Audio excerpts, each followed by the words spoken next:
It was October 2011. Daniel Wright, 51, had a life that had been as reliable as a ticking clock. But the clock had stopped with a layoff and a divorce, and each new temporary job he took pushed him further away from the life he knew. Then, one night, as he was scrolling through Craigslist, an ad stood out: secluded farm caretaker wanted, no experience, housing included. To Daniel, it seemed like fate. A quiet life, away from the noise of the city, just him, the land, and maybe finally, a chance to start over. He responded immediately, and the answer came sooner than he expected. The owner introduced himself as Jack Noble, an older man with a soft voice who even described himself as a preacher.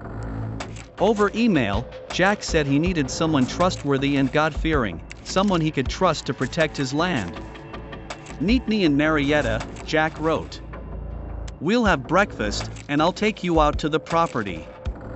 Daniel could hardly believe his luck. He called his friend Steve the next day, his voice filled with hope for the first time in years. "That's all I could ask for," he told Steve. "That guy's a preacher." He said it was a beautiful place in the hills. It finally felt like things were going in the right direction. But the day passed, and there was no word from Daniel. Then another day passed, and then a third. Steve grew restless. He tried calling and texting Daniel, leaving message after message. The voicemail rang over and over, each time leading to silence. Finally, Steve called Daniel's sister, Rachel. Rachel didn't hear from him either, and something darkened her heart. She later said that it was as if a dark shadow had passed over her, and she knew that something terrible had happened. Meanwhile, hundreds of miles away, another man answered an ad for the same farm. Scott Darrow, a gardener, was in his 40s and eager for a fresh start. Scott's fiancée had suggested to him that perhaps this job, in rural Ohio, would give him the time and money to repair his ailing mother's house. The quiet of country life appealed to Scott, who loved working with his hands and didn't mind the solitude. On November 6, Scott drove into the town of Marietta, Ohio, and found Jack Noble waiting at the diner. He was a tall, middle-aged man with a preacher's composure and watchful eyes. Beside him was a young man of about 16, whom he introduced as his nephew. Jack's tone was gentle, his words carefully chosen, his demeanor courteous. Everything about him put Scott at ease. As they ate, Jack talked about the simple beauty of the farm and how much he relied on people he could trust. Scott felt his tension ease. This pastor seemed like someone who genuinely wanted to help him. After breakfast, Jack gestured toward the door. "The road to this property is rough. You'll have to leave the truck here in town," Jack told him. Scott trusted him. He parked the truck, leaving not only his work gear but also his prized Harley-Davidson, and hitched a ride with Jack and his nephew in their white Buick. As they drove deeper into the hills, Scott began to realize how isolated the area was. But he brushed it off. He was in the hands of a pastor, after all. Who would be afraid of a man of God, after all? They turned onto a narrow dirt road, surrounded by trees, their branches swaying in the dim autumn light. Finally, Jack's nephew stopped the car. Jack got out, motioning for Scott to follow him down a trail toward the stream. "I left some tools here. I need your help carrying them," Jack said. Scott followed him into the bushes, down toward the water. But suddenly, he heard a click behind him. Scott froze. He turned slowly, his heart pounding. Jack was holding a gun, his eyes hard and cold. The soft-spoken preacher was gone.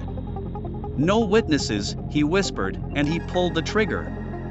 Scott's arm throbbed as the bullet passed through his elbow. He screamed, adrenaline and fear surging as he lunged at the trees, branches hitting his face. Jack fired again, but missed, and Scott, clutching his wounded arm, ran blindly deeper into the woods. He stumbled, hiding, waiting as night fell. He could hear the rustling of leaves, Jack's footsteps approaching, searching. Hours passed, and Scott remained hidden, deep in a ravine, breathing shallowly. Finally, in the darkness, he found his way back to the road. Bloody and scared, he stumbled toward a farmhouse, banging on the door with the last of his strength. The family that answered immediately called 911. When the police arrived, Scott, his voice shaking, described Jack Noble, a preacher who wasn't really a preacher.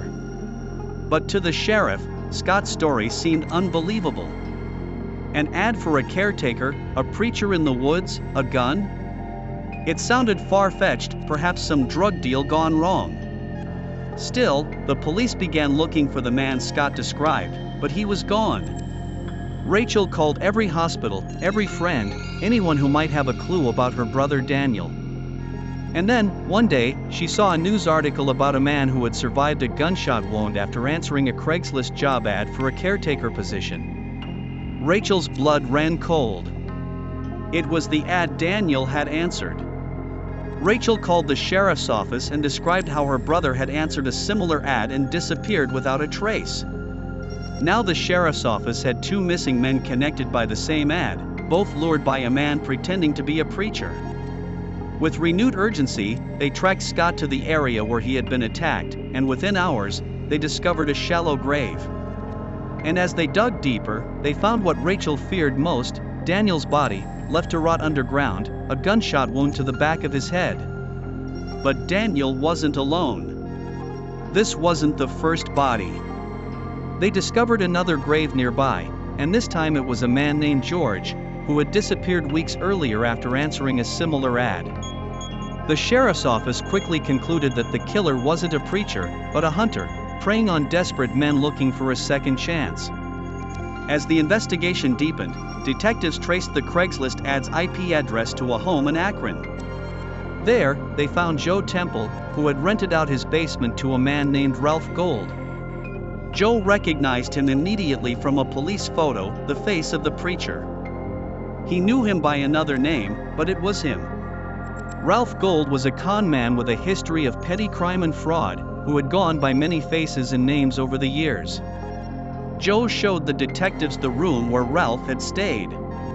In a dusty cardboard box, investigators found clothes, watches, and personal effects that had belonged to Daniel, Scott, and others.